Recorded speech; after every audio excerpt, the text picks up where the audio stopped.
Okay, we'll call this meeting to order at 6 o'clock. Please remove your caps and stand for the pledge of allegiance. Allegiance to the flag of the United States of America and to the republic for which it stands, one nation, under God, indivisible, with liberty and justice for all. All right, so number 2 on the agenda, action on agenda. Do we have a motion to approve the agenda, or is there any additions or changes or corrections? I make a motion that we approve the agenda as presented, not necessarily in that order. I'll second that. Any discussion? I have at least some discussion. I would like to remove item 11 from the agenda. And the very simple reason is, I think we have sort of 2 competing avenues of which way to go. We have the ordinance that we haven't had a public hearing on, and we have this proposal. And frankly, I think discussing our options out in the open when we have the right to discuss with our legal counsel is the way to go. I don't want to telegraph to Excel what we're thinking, and I'm all for transparency, but I don't want to get the, some of the lowdown of what we might be up to. I'm fine with that. You accept that amendment? Yes. All right. Any further discussion on the agenda? The last thing I will say too is I am going to take some things out of order tonight.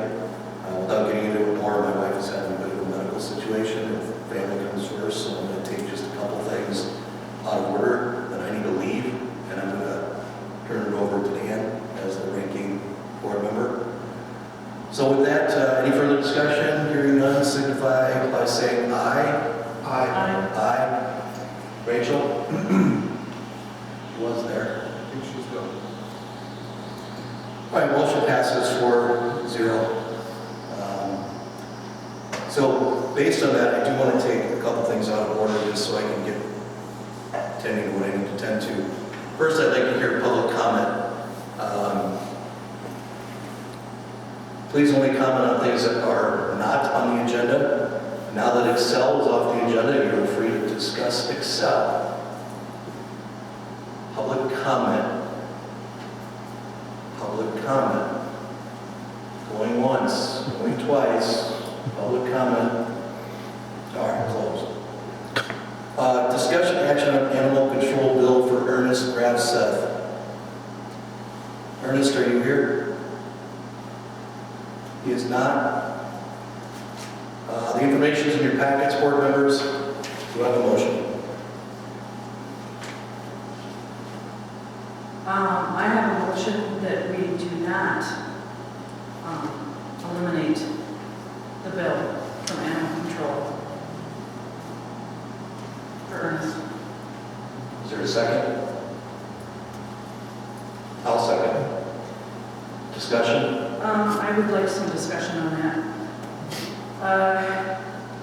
As to our records, Mr. Ernest has only one dog that is compliant with the town of Hudson, and that is a Labrador.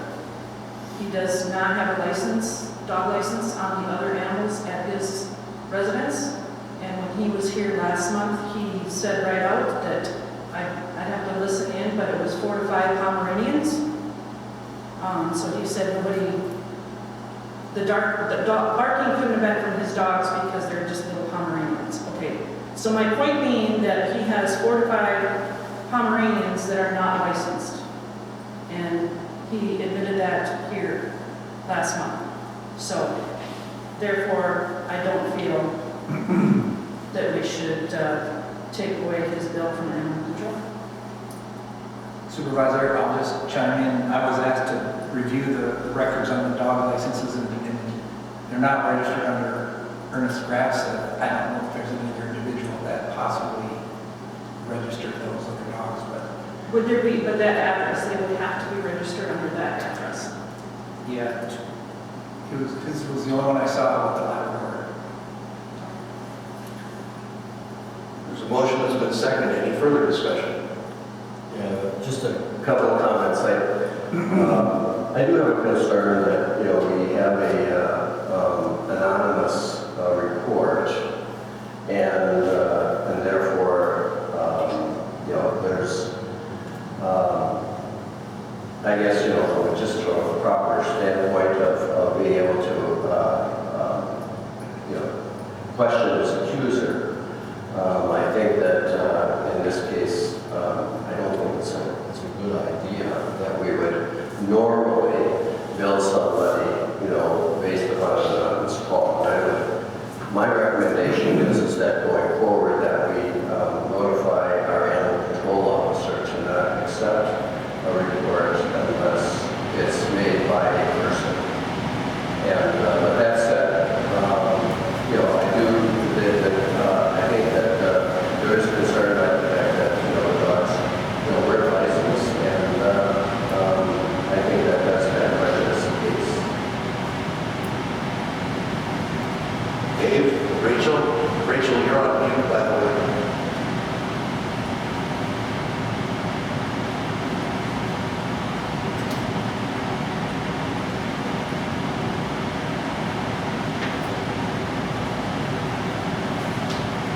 All right, I don't have any further discussion.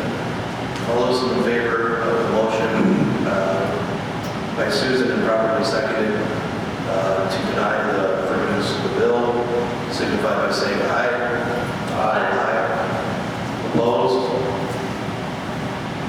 Motion passes 4-1, because I still can't hear Rachel. 4-0, excuse me. All right, the other item I want to take before I have to go is discussion action on opening part of the town of Hudson for ATV, snowmobile use, etc. That's item 9 in your packets, everyone. Is there anybody here from the snowmobile groups or concerned concerning snowmobile? No one? Well, let me give the board a little bit of background on this. The president of the club and 4 or 5 citizens asked if they could meet with me one-on-one. I said yes, we met here.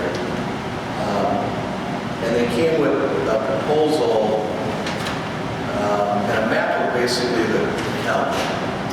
And other than the city of Hudson and I think the town of Troy and us, the entire county is over 8. And what they proposed to us here is, on the second page of your packet, a limited opening, sort of a trial basis. And I'm sorry, everyone, I don't have my viewer here tonight, but basically it's an area outlined on green, and this will be available for public view if you're curious. But basically, it comes into the township through very close to McCutcheon, goes down McCutcheon, down into the town on the far west side, makes a loop, and that's kind of the proposal to at least establish a link for folks that want a snowmobile and connect up to the rest of the county, roll the ride, or ATV, excuse me. So they're well over their ATV. And, it seems to me that it's a limited proposal. It's not a proposal to sweepingly allow ATVs through the town, but only on a designated road. They also provided us a sample ordinance. I think this one's out of the town of Locale. And I just want to say, I think they've come to us in good faith, to try something limited. I'm not saying we need to make a decision on this tonight, but I would certainly like to, nothing says rural in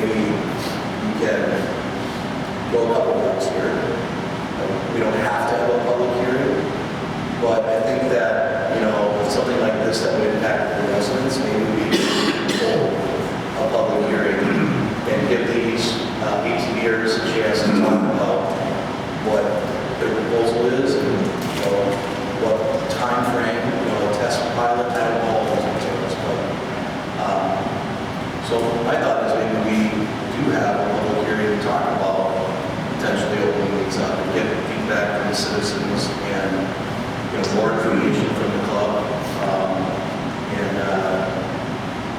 consider it, because we are one of only a couple places in the county that doesn't allow ATVs. That's just a little background, I think, in the comments. Mr. Chairman, I would open the idea for a public hearing because I would like to hear from our residents definitely on the areas that this would involve. Also, I have a concern with crossing on a high volume road. So I think we should let our residents speak their concerns before we ever go to make a decision. Yeah, and that's kind of what I was thinking, is that we have as much input, notice, we even put out one of those alerts, and when it knows how to do that, to say, come to this public hearing, we're considering, we can even put the route as an exhibit on that notice, so that people know what we're talking about, what they're talking about, and it's, like I said, it's a proposal, but I'd like to hear the whole, everybody that wants to weigh in, I'd like to hear from them. I'd like to hear from the club also on their thoughts on traffic, speed limits and things like that. As an ATVer, I've ATV all over the state. And most residential areas will have a lower speed limit. So I'd kind of like to hear what their thoughts are on what works with them. So we can kind of bring that to what people encounter and what their options are. Also, to bring up to the hours, because in this, the one that they brought up, it was unlimited. So I would like that to be brought up as well in the conversation.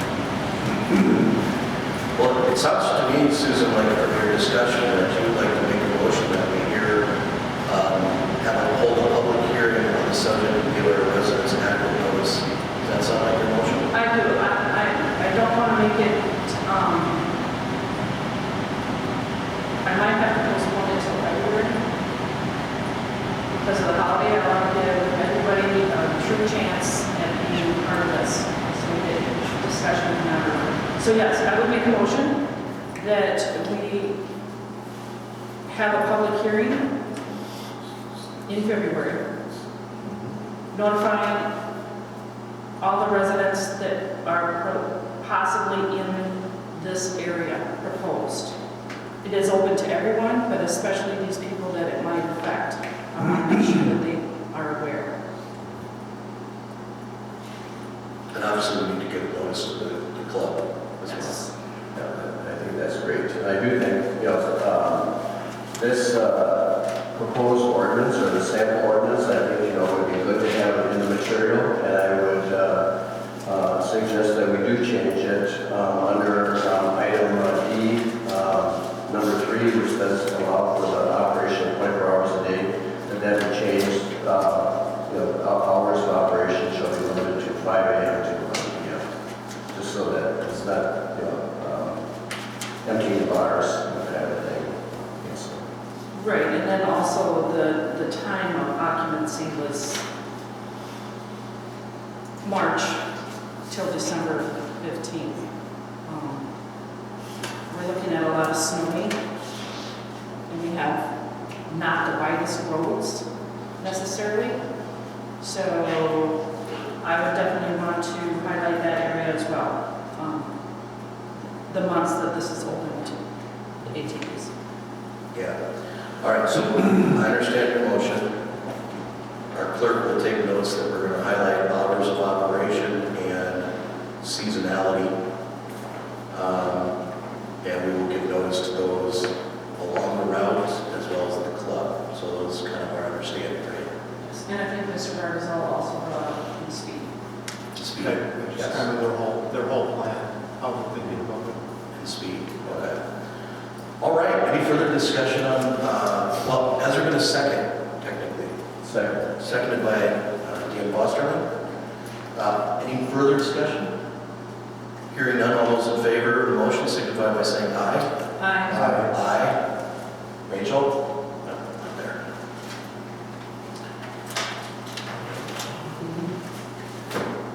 All right, folks. I Fosterling, you have the gavel.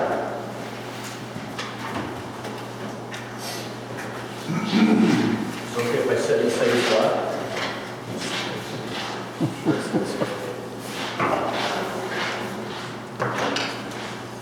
Okay, let's go back to the consent agenda. Was there anything that anybody wanted to pull from the consent agenda?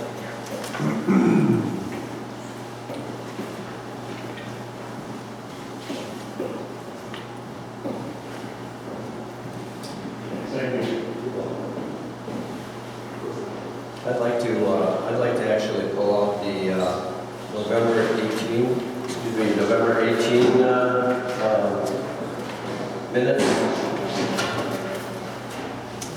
And I'm under item 2 of the discussion. Fourth paragraph down.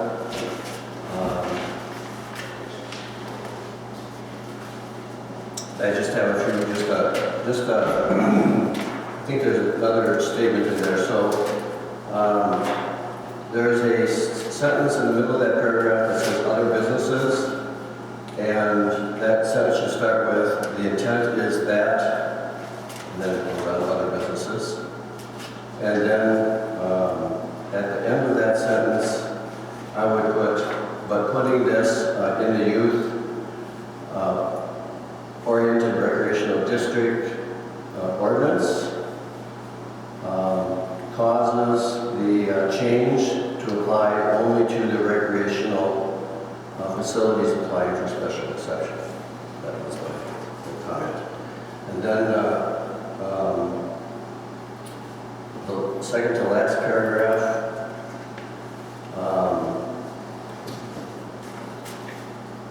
Fosterling said, and I would amend that by saying, Fosterling said we could propose, and then go with a setback of 500 feet from instead of. And then there should not, I put by there, so by a public utility facility. But those changes, I have no other changes for the minutes. Does anybody else have any changes? Does anybody want to make a motion to approve the consent agenda as presented with those changes? You can't approve those with that correctly, once they're corrected? I don't think so. I think you can still do it. That's the thing. Yeah, they're approved with those changes. Yes. Okay.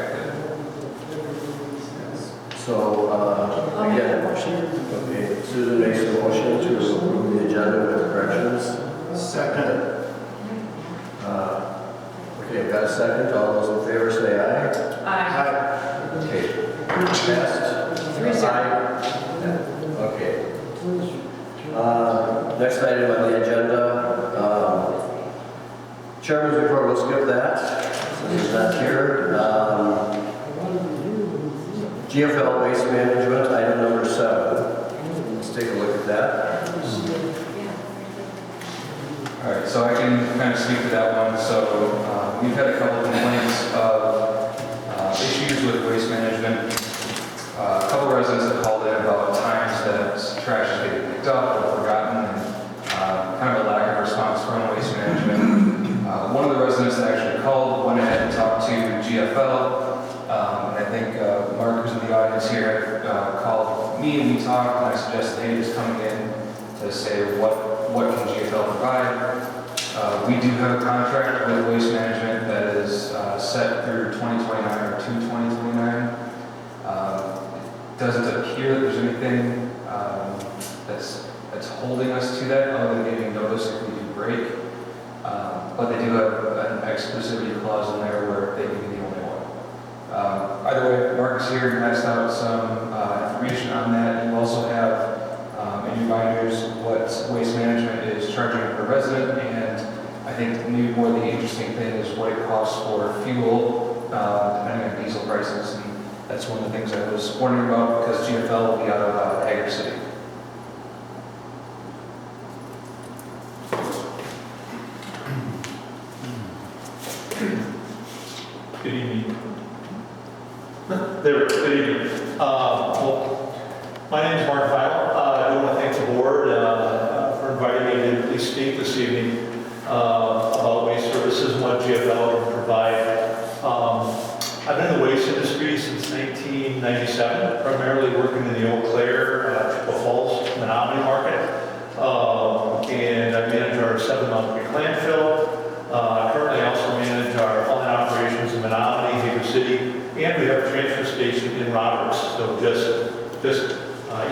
a few miles. GFL is somewhat of a new player in the market. We've been around almost, let's call it 5 years now. We've acquired several companies, and really the cornerstone was the 7 Mile Creek landfill in Eau Claire. And a few years back, we acquired non-disposal and then PIG, Hager City. And we've been upgrading our facilities, our equipment, our trucks, and really changing over our operation. And we really intend to grow in the Pierce and St. Croix County areas. So certainly would be happy to look at any opportunities that might present themselves in the near future. So far, we've bid against Waste Management, which is an incumbent with the city of Hudson, city of River Falls. A couple times, we're about $1 higher than they have after everything's been rebid, but we feel we're putting together a very responsive proposal and offering for those communities. We are also going to be bidding this just in a month or so, the Village of Roberts. So we are definitely intending to get a hold of a couple contracts. And when you talk about travel time from Hager City up here, yes, obviously that is a concern when we're competing against Waste Management, who's traveling here out of Somerset. But where the waste is going is probably equal distant, whether it's going to Eau Claire or up to their landfill near Ladysmith, Wisconsin. So I think pretty competitive that way. The other thing, though, that we are really looking forward to is if we are able to get a contract or two up in this area, our operation there in Roberts, Wisconsin. Back when we bought that, well, like I said, I've been here many years. We acquired that from Billy Little years and years ago, and we would certainly look to start operating vehicles and collection vehicles out of that location in the event where we start getting some work up here in St. Croix County. So I think that's really our plan. So I think with that in mind, concerns of fuel surcharges and things like that, while those might be items that play out for a subscription market or maybe commercial customers, they certainly don't need to be worked into any sort of municipal contract. And really, fuel pricing could be set at whatever that pricing is at the time the contract will be in place. If you've got a contract that's been in place with Waste Management or it's been renewed a few times, you might be looking at an old baseline of fuel costs that were in place several years ago. Let's see, we're going to ask a question. How about your recycling? Are you capable of doing the recycling the same day, or does that have to be an off day? Yeah, we're very capable of doing it the same day. All of the recycling we currently provide, whether it's in the Village of Ellsworth or subscription, town of Troy, but south of Hudson, we collect the same day we pick up the trash. And then I know there's a lot of variables as far as the size of garbage cans. Yep. And also, do you have something in place for seniors? That's always something can be discussed and negotiated. What we typically would do is we could offer a senior discount, but we would need some sort of proof that they would meet requirements of age or something to that effect, or even handicap situations. Yeah, because there are several citizens in our township that are seniors, and there has been concerns even in the office to make sure that they're getting priced correctly because they are seniors. Yeah. So, and they don't make much trash. I've seen the size of their garbage cans. Yeah. They're quite small. Yeah, no, I understand that. And so that would be a concern to have something special for the, Okay. seniors. Okay. You know, otherwise, if at this point, with the agreement you guys currently have with Waste Management, we certainly respect that agreement and that you guys have in place. And all I would say is if individuals have waste that they need to get rid of, truckloads, doing tear downs or cleanups, certainly the Roberts Transfer Station is available to bring your waste to. And we'd be certainly always very willing to answer questions or be part of any planning that the town may have with their waste and recycling services, or even further discussion of capabilities when it's time to maybe send an RFP out. Are you able to tell us how you manage complaints with, say, garbage times that have been missed, severely late? Do you know how you personally handle those complaints? Yeah, well, I certainly do.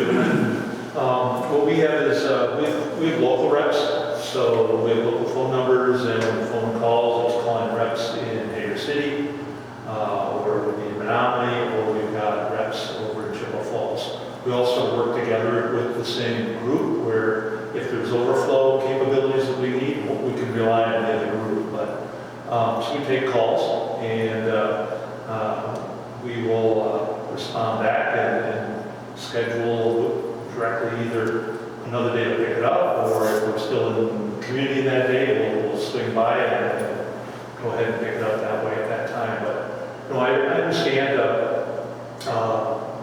Waste Management, I believe, is a large call center, and whether it's Milwaukee or Scottsdale, Arizona, and it can be challenging and difficult sometimes to get the message out to go ahead and correct the problem that may have occurred. But I've been in that situation myself over the years as a manager, and I certainly would always want to have a local customer care team as much as possible.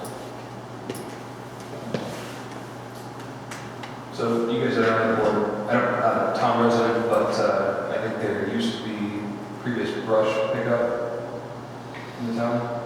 No? Do you? No. No, I thought we had like a yard waste brush pickup, large item. Not as long as I remember. Well, they can change that, but do you do any type of brush pickup larger yard waste? We currently do not. I think that's, it can always be challenging to develop a program like that because it's difficult to find an outlet that will take brush or yard waste. So it's always something that really just takes a little bit of horsepower working through it with the community. Perhaps the community has a spot, they have their own compost operation, they have a place to chip stuff, and we could just be a provider of collection and hauling. That always could be something could be discussed. Thanks. So you sound like you're trying to grow here, and could you comment on your fleet of equipment and how old it is and how you handle the labor issues of keeping people working? Well, yes, great question. So the fleet of trucks that we currently have out of New York City, our older trucks are currently, we've got rear load trucks for rear load trash, commercial, and residential collection. We use those in really some of our rural routes. We reroute a bunch of stuff, so primarily a lot of 2-yard, 4-yard rural type commercial collection is what we're providing. Those trucks, I think, are probably about 2017, 18, 19, and maybe about 2020. However, we have acquired several automated silo trucks for our residential collection and rerouted a lot of our customers in the last 2 years. So predominantly that's what we're now using. Those fleet of trucks, like I said, we've got 3 trucks that are 2 years old or newer. And then we have 3 others that are 2017 and I believe 2019 and then 2020. So pretty good fleet of silo residential collection trucks. We've got 3 roll-off trucks. One of those is brand new and the other 2 are 2017 and newer. And then the other thing, which I guess I failed to mention, is we just acquired some older front load trucks that we just sort of moved them in from one of our other operations because we signed an agreement with UW River Falls and started providing service for their collection. And so we started that this summer and we took a 5-year agreement. And so like anything, you can't just snap your fingers and get a new truck on site, but we're certainly hoping we'll have some new front load trucks in the next 12 months. And moving to front load is part of our business plan because we know, I don't know if any of you have businesses that work in those, if you have a rear load container versus a front load container, the front load containers have a smaller footprint, they take up less space, less room in corrals, and so it definitely seems to be the way the industry is moving. And with making that change, we see an opportunity to start offering that front load commercial vehicle in Hudson, North Hudson, certainly any commercial businesses here in the southern part of St. Croix County. So yeah, we see that as a way to the future, and we continue to upgrade our fleet and be ready to really take advantage of any opportunity we can see moving forward. Now, with regard to your question on labor, I'm not going to sit here and say it's really been easy to find people. It's very challenging.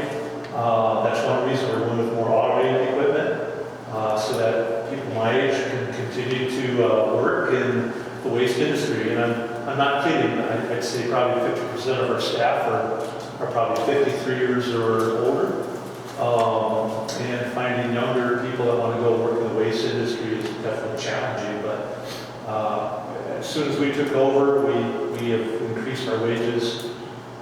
Most of our drivers these days are making $30 to $32 an hour, which is, I think, a pretty good wage. I'm happy to see individuals in sort of the trades and the blue collar industries making pretty decent money these days. So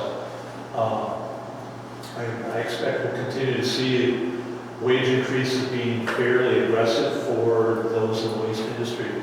And I think all we can offer is just treating our employees the best we possibly can and working with them, hearing their issues, complaints, and trying to resolve issues with them just like we would with our customers. And that's what we have to do these days. So far, it seems like it's working pretty well with our staff down in Hager City. Thank you.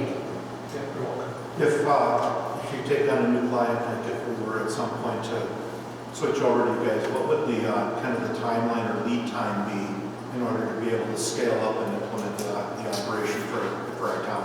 Yeah, I typically, very, very minimum I would say would be 90 days of like saying, yep, we have a signed commitment with you. That would allow us to get carts. We are a fairly good-sized company, and so, if it was trucks, yeah, we could look for trucks and find them within Wisconsin or the Midwest and get them to where we So need them. even if you don't have capacity on hand today, you can get capacity fairly quickly. Absolutely. Trucks and staff. Absolutely. Yeah.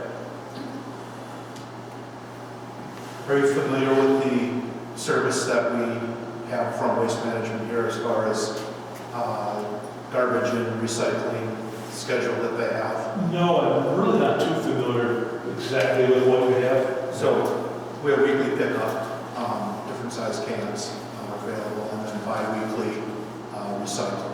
Okay. And so I think, I'm not going to speak for everybody on the board or for the whole town, but I think that works pretty well for most people. So it's probably what we would want to do, most likely.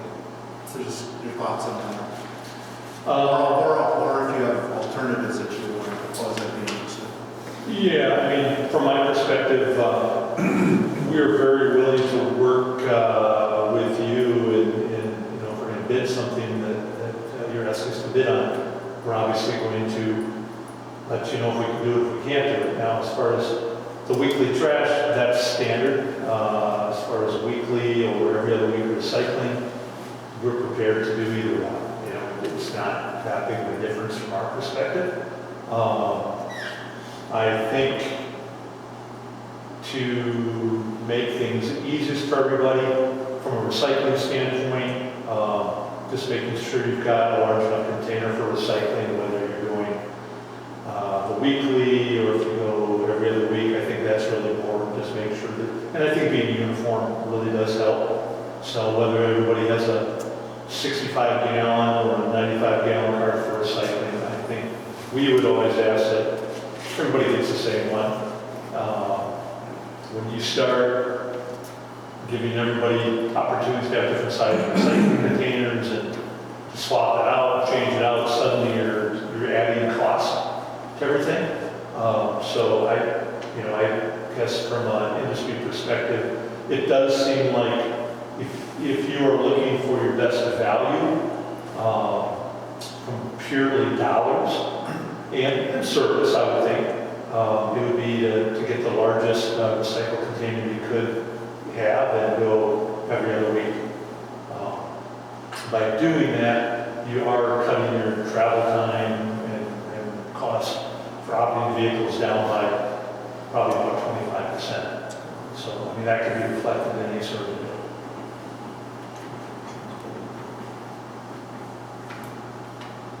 Okay, any other questions? Thank you very much. All right, well, thank you for inviting me to come up, and we've got my handouts there, and Nick's got my information. I'll just try to make sure I stay in touch periodically and see how things are going. So thank you. I think with that, we'll just make a note around for July of 2029, to readdress this. And if you want to put a follow-up of your own, you want to send a letter to us about that time. Our contract was to 12/31, so that June, July timetable will be good. Yeah, and actually, I just kind of poked around on the Village of North Hudson's website. They had a meeting in November with kind of sounding similar complaints of what our residents are having.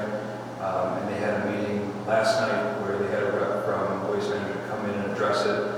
Sounds like Waste Management might have been in breach of their contract for not addressing concerns in a timely manner. So I'm following up with the clerk there to see what's going on, what the outcome of that was, and see maybe they're in a similar situation. So, it's a quick read, and again, not having our town attorney look over it. The only thing it seems like we needed was a 90-day notice to let Waste Management know we either we're done with the contract or what. But I think the contract was more locking in rates instead of locking in service for 5 years. Yeah, thanks. Yeah, just keep us up to date. Okay, let's move on the agenda here. So, moving on to item 8, which is discussion action on Hartman Homes and Hartman Development CSM. And do we have a representative here from Hartman?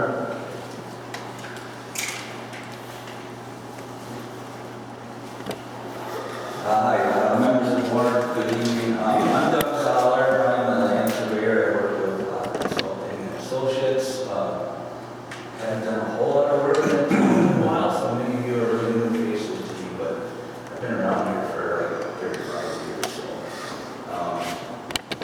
Mike Carter has been a long time client of mine, and with this project, before you for approval tonight is this certified survey map. In a nutshell, when Mike started developing the commercial property down there on Hermes Road, we had done this certified survey map, which was 3 lots and the public road, or it was, I think at that time, yeah, it was a public road. And then a few years later, we came back and we did the Hartman Business Hub plat, which was survey map. That was all owned by Hudson Development, LLC. And you're all aware that he's built a new office building down out there for his business. And so basically what's going on is he wants to get that office building into a different ownership than Hudson Development that it is now. So basically what this map is doing, it's the same, it's lot 3 of the plat, and it's lot 1 of the original certified survey map, and basically just changing the line between those two lots. So one lot's getting bigger, the other one's getting smaller, because he just wants to keep a smaller lot with Hudson Homes. And the rest will be owned by Hudson Development again. So just for clarification, in the original 2020 CSM, lot 2 is on the other side of Hartman Circle. Yes. So is this lot 2 included as part of now that the old lot 2, so that it's one big lot that goes across the road also? No. This lot 2 is only lot 2 on this map. So since this will be a different map, I just called them lot 1 and 2 again. So yeah, okay. yeah, so there'll be 2 lot 2s out there for a while, and I know that the long term, he'll probably divide that again, depending on what he gets for a buyer. But for now, that's what it's going to be. Great. Okay. Any discussion?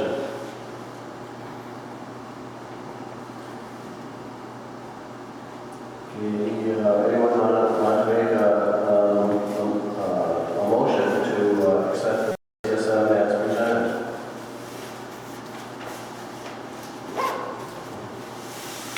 I'll make a motion to accept the CSM as put forward. Presented. Second. Okay, motion has been put forward to accept the CSM as presented and seconded. All those in favor say aye. Aye. Okay, motion carries 3-0. Thank you for your time. Beautiful building. It is a nice building. Beautiful Did you get to go in? It's just beautiful building. I think, well, you know. I have not been through the building. I would like to do that and tour it sometime, I think. Have you been through the building? I haven't, no. Maybe we would get I'll have to have invited, David. maybe the board would get invited to come and have a tour. I'll make sure he knows that. I think it's a very beautiful, when you drive by, it's just a nice compliment to our township. I think, you know, that'll be his plan for that stuff along the highway. If it's 1 or 2 more buildings, I mean, I think that's what he wants people to drive by and see, different than the storage buildings that are back farther, but even the HVAC building that's out there is very nice. Anyway, Tell them thank you. yep, that, thank you. If you go, you're going to Perishable, not going to corners. You have done such a great job at hosting that, so we'll just allow you to do it again.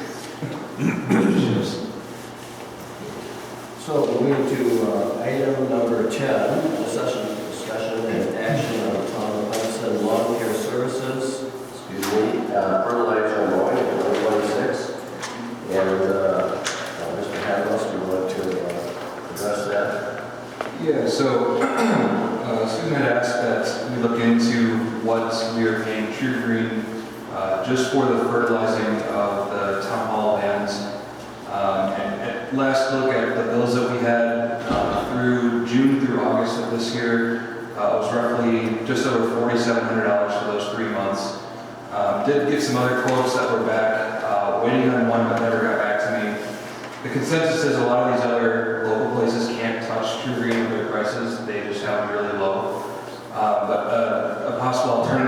be seeing how many applications we actually need. I think it's about 5 that we're doing at True Green. There was another one from Fitzgerald Lawn Care that's in your books, and that had 5 applications plus aeration. Each application was $17.50, and the aeration was $14.95. So, obviously that's going to be more than what we are, or perhaps not saying. It really comes down to understanding how many applications True Green does, and how many do we really need. It's under my understanding that we currently have a potential contract, and I would ask that we ask True Green to cut back on one of the fertilizer applications, because we did hear from our lawn mowing service that it was crazy this summer. It was absolutely crazy this summer with the fertilization and the watering.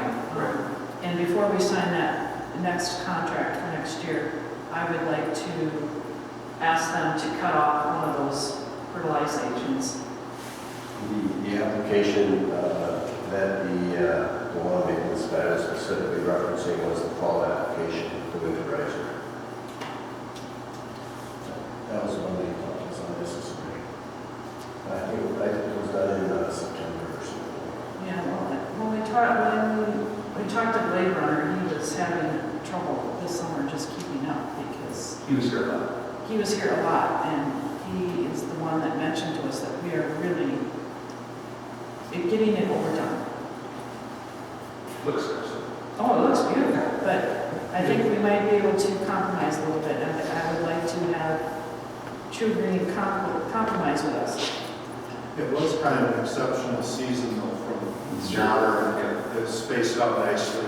I know that, we don't fertilize ours, but we were cutting way more than we have in the past, just normally. So I think probably a conversation with True Green is what we need to really figure out what the right thing is. Bring up the concerns, see what they say, see if we can cut it down. So this is too expensive. We can't just judge. I think that if there is no objection, I think we just have the clerk have that discussion with True Green. So I don't think we necessarily have to take any action. We'll just move on to the next item. Okay, so item number 11. Forget that one. That was on the agenda. So number 12. I can take 12, 13, 14, and 15. I split these out as separate items because they all can sort of stand alone with each other. And because it's an ordinance item, obviously it would need to end up going to public hearing. But I wanted to kind of bring this back. It was, I think, the October meeting that we received a request from the fire chief to make some adjustments to our ordinances in order to align with the other community partners, standardize, and also to bring in some of the new national language and regulations. So starting with item 12, it's a change to chapter 23. Some wording changes to align with the staff the way they are now. So taking out fire inspector and putting marshal in. And then the documenting of the restrictions on burning, which are permitted open fires to be located not less than 50 feet from any structure.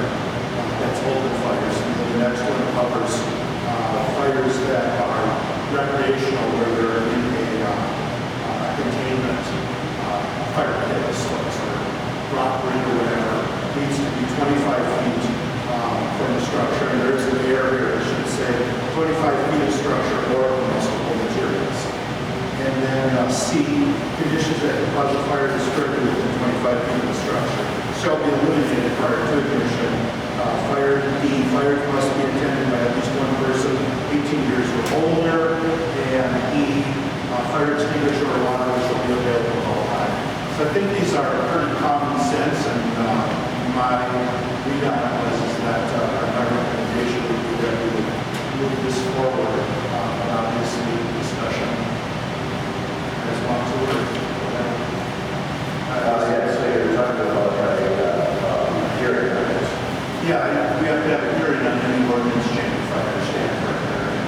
And just to be clear, combustible materials, that's in item B here, would that include trees? Is that, what is? Yeah, my reading of that would be that you don't know they fire less than 25 feet away from a tree. I'm not sure that would be healthy for the tree anyways. But obviously, like I said, this is language that's in our other department ordinances. It's trying to be consistent, but it's on our ordinance, so we can do whatever we want. I would like confirmation on that. Tree? Yeah. Okay. Combustible in a tree. We do have a lot of woods. We do have a lot of properties with trees. So I'm concerned about that. You think that's too restrictive? If that says a tree, any tree, I see it as a problem. And understanding that, yeah, when we have certain times of the year where the leaves are dry, I mean, people don't use their common sense, but I'm concerned about that combustible, if that includes a tree. I am very apprehensive. Okay, I will confirm with the chief whether that's what the intention is. I don't have access to these NFPA regulations in the form, but I have a copy of them. On that thought, I think it would be good to have a copy of the NFPA standard available, for the hearing. Okay? Good. Do we need any motion on this, or just send me off to do a little more research and bring it back at a later date? Let's just do a little more research right now. Okay, we got it. Agenda 13, this is clarifying and putting kind of a ladder set of fees for re-inspections. So the main change is to Chapter 8113 for fees per Section 47-5, which increases the re-inspection fees when you have the third one at $200, the fourth one at $300, and all subsequent at $500. So it doesn't change anything for the first fee or the first re-inspection. That's what this changes. And then it also, there was an agreement that was made somewhere along the lines that the fees would be split 40% with the town, 60% with the fire department. And the chief asked that we memorialize that in the ordinance. Great, and that would just be included in the same area. I think it could all be in the same hearing. I guess that's up to us, right? Yes. We take them one at a time or put them all together. I think it makes a lot of sense to put them all together. I think this one is pretty straightforward and simple. Unless you have things you want to go back and look at that one. So that was good. Okay. And then 14, and I apologize, there is an error here. So right at the beginning where it says chapters SPS 101, that should be 301, so I will correct that. But this just adds the kind of the additional administrative code chapters from the state of Wisconsin that are applicable to commercial building codes. So the fire department felt that we were kind of short in our list of codes. All of this has to be met anyway because it's the state of Wisconsin code, commercial building code, but this just clarifies it, lists it out. So that's what these 4 or 5 changes are.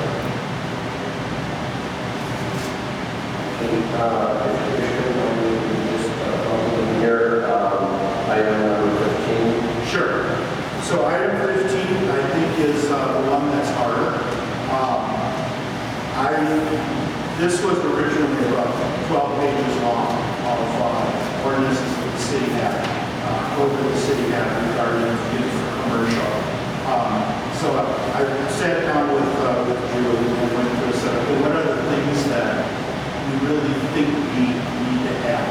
So that's what this broke down to. We talked about the need for a fire department key box at the commercial property. And then the section on disclosure of hazardous materials, infectious agents, and reimbursement for cleanup of spills. And then finally clarifying the charges for fire department services and calls, again, related to commercial properties. Once again, I do have to apologize. I copied and pasted this and did not change where it says city to town and common council to town board. So I need to further edit this, but I didn't see anything else that I missed on there. I think this one is going to be a harder one to pass because it's pretty comprehensive, pretty restrictive. And I don't know what kind of input that we would get from people, whether they felt that this was appropriate or going too far. Well, I'd suggest that maybe what we do is make a couple of different bundles and maybe 14 and 15 are one bundle. And let's see, I think that's the, yes, okay. And then we leave 12 and 13. 12 and 13 is one bundle. Yeah, it's another bundle.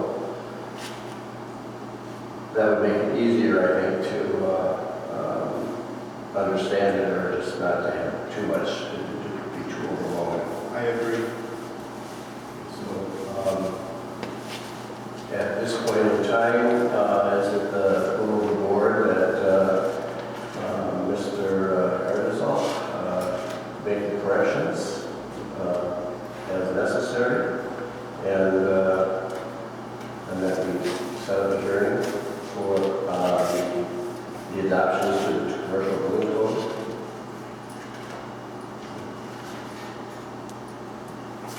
I have a motion on that. So moved.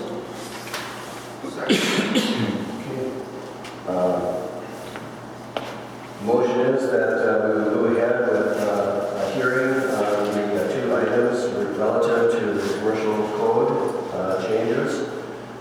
And do I, at this point in time, let's have a vote.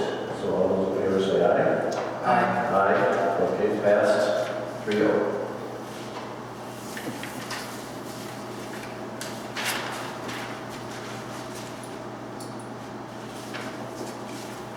Okay, item number 16,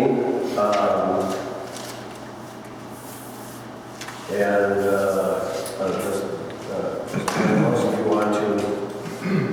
So this is kind of a joint with Supervisor Bartzel as well, but we had a couple complaints come in about the Subi Surgeon's business with cars in the yard. Understanding it is a mechanic shop. Curious to see what you have to say on it as well, but those that are using some of the other businesses in the area didn't like the view of it, or at least the upkeep of it. And that also includes some of the maintenance on the grounds of that area as well. Sounds like overgrown lawns and weeds and things like that, just in general, not being well kept. So we have more on that. Yeah, in the past, when we, with the town, not me, but the town has dealt with auto repair businesses, there's been very clear restrictions on having fencing and screening, paved roads, not just dirt road or dirt parking lots that come out on the roads, garbage dumpsters that have to be screened. It's just kind of the general upkeep of the property. And being that there was 2 complaints, it seemed to me that what we should do is direct the building inspector to go out there and have a conversation with them, document what the issues are, and come back and kind of inform the board where that's at, because it's pretty clear to me that there is at least some non-compliance that needs to be dealt with. So you're making a motion? Yes, I make a motion to direct the building inspector to contact with the business and document non-compliance and bring it back to the board. Would you put in that motion some specifics as to what he needs to look at due to these complaints? Sure. We could either provide him with the complaints from the citizens, and he could use that, or we could, I guess, extract from there, list out what we want to look at specifically. Yeah, I would like it, if you would mind to change your motion, give him some specifics so things don't get missed. Okay. So the specifics that I'm aware of then would be parking lot paving, screening of stored vehicles, and screening of the garbage dumpster. And the fourth one is in general upkeep on the property. I'm not really sure if that's something that's in our ordinance or not, but I'd like to hear the building inspector's thoughts on it. So that'd be my 4 items. I'll second the motion. Great. Okay, so we have a motion and a second. Any more discussion? That said, all those in favor say aye. Aye. Aye. Pass 3-0. Okay, item number 17, discussion action on appointing election. Sorry, Dan, for interrupting. Nick, will you be contacting the building inspector with that, or do we need me to? Whatever you prefer. You want me to? I would prefer you do it. You knew what I was going to say. Get the list from Mr. Barzal. I mean, I have the complaints, or the email complaints too. Okay, terrific. Okay, let's move on to item number 17, discussion action on appointing election inspectors for the 2026 elections. And you did provide us a list of individuals. Is that the list that you're presenting? Yes, so first time coming through this. The board does have to appoint the election inspectors for the next, I believe it's 2 years. And so we will do that now with this list. And I broke it down based off of the names I received from the parties in the county.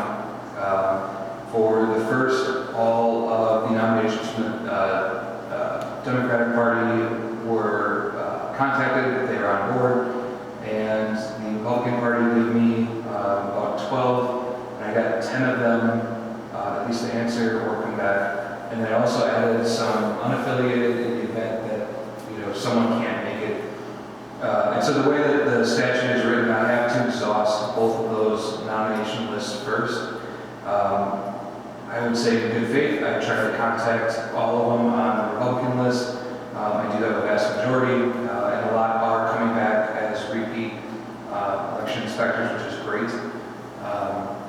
And then I have 3 on the bottom there that I've contacted and also are willing to serve as non-affiliated.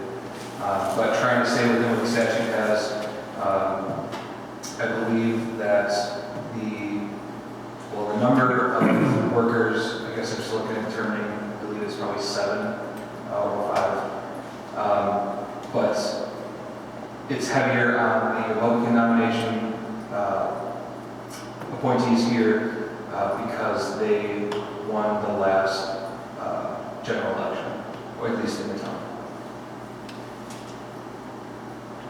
So everyone on the list in front of you has been contacted and is willing to work for the cycle. Okay, do I have a motion to approve the electors as presented? So moved. I'll second. Okay, any discussion? Okay, all those in favor say aye.